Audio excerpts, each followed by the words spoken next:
आज जिस टॉपिक पे हम बात करेंगे वो बहुत इम्पॉर्टेंट टॉपिक है सबके लिए, और वो टॉपिक है हैप्पीनेस।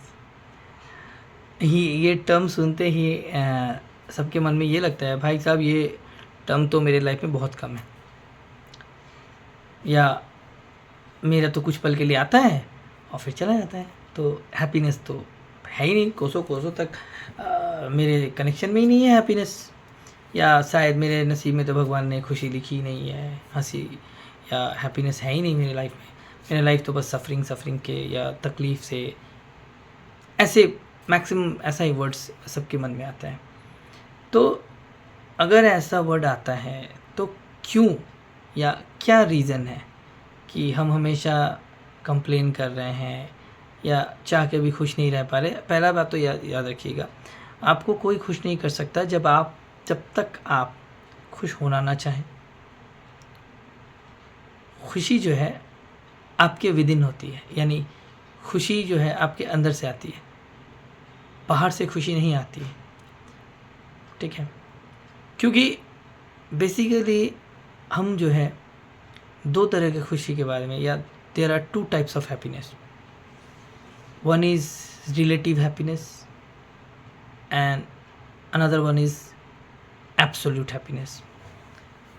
तो ये दो टर्म जो हैं, ये रिलेटिव या एब्सोल्यूट, इनको अगर हम थोड़ा अच्छा से समझ जाए ना, तो हमारा जो कंसेप्ट है, like how to be happy, या क्या रीज़न है, या क्यों मैं हैप्पी नहीं हूँ, या शायद वो मुझे हैप्पी नहीं देखना चाहता, ये ऐसा कुछ जो भी टर्म हमारे मन में चलता है, वो सारा चीज़ क्लियर हो जाएगा। देखिए, जो रिलेटिव हैप्पीनेस है ना, मैक्सिमम लोग उसी के पीछे हैं, अपनी हैप्पीनेस को रिलेट करते हैं। लाइक सपोज़ कि ये जो घड़ी है, सपोज़ कि मैं इस घड़ी के पीछे पागल था और ये मुझे बहुत पसंद था, तो ये मुझे मिल गया। जब मुझे मिल जाएगा तो definitely I used to be very happy, क्योंकि मेरी डिज़ायर फुलफ़िल हो गई है। लेकिन अगर ये तुरंत टूट जाए तो क्या मैं तब भी खुश रहूँगा? नहीं रहूँगा, क्योंकि मेरी खुशी उस पर्टिकुलर चीज़ से जुड़ी हुई है। इस सिचुएशन को हम लोग कहते हैं रिलेटिव हैप्पीनेस, यानी आपकी हैप्पीनेस कहीं ना कहीं किसी भी चीज़ से रिलेट करती है, चाहे सामान, लोग, परिस्थितियाँ या सिचुएशन, इनके अकॉर्डिंग आपकी वो सिचुएशन सफ़र करती है। दूसरा जो है वो है एब्सोल्यूट हैप्पीनेस। एब्सोल्यूट हैप्पीनेस एक सिचुएशन है जब आपको पता है कि आपकी कंडीशन आपके अगेंस्ट है, या आप उस चीज़ जो भी आपके अचीवमेंट्स हैं आप उसको नहीं ले पा रहे हैं। इसका मतलब ये तो नहीं ना कि आप कभी उस अचीवमेंट को नहीं ले पाएंगे। ये एक फेज़ ऑफ ट्रेनिंग है कहीं ना कहीं। जब आप जीवन को वैल्यू के रूप से देखिएगा कि आपके जीवन का जो उद्देश्य है वो वैल्यू क्रिएट करने के लिए है।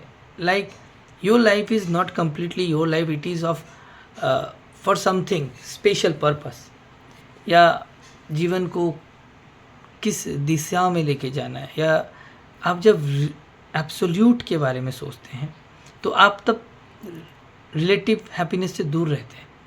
आपको फ़र्क नहीं पड़ता कि आपके पास अच्छा ब्रांड का घड़ी है कि घड़ी टूट गया है। आप घड़ी को नहीं, आप हर परिस्थिति को वैल्यू करते हैं। अगर परिस्थिति अच्छी है, यू प्रेज दैट परिस्थिति।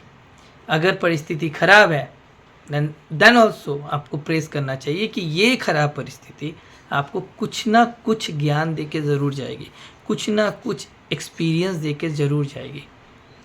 हम लोग हमेशा उल्टा ही करते हैं, हम लोग हमेशा ख़राब सिचुएशंस से भागते हैं, फेस नहीं करना चाहते हैं। Then just face the reality. अगर रात है तो वो रात ही है, और अगर दिन है तो वो दिन ही है। फेस करना बहुत ज़रूरी है। Thank you.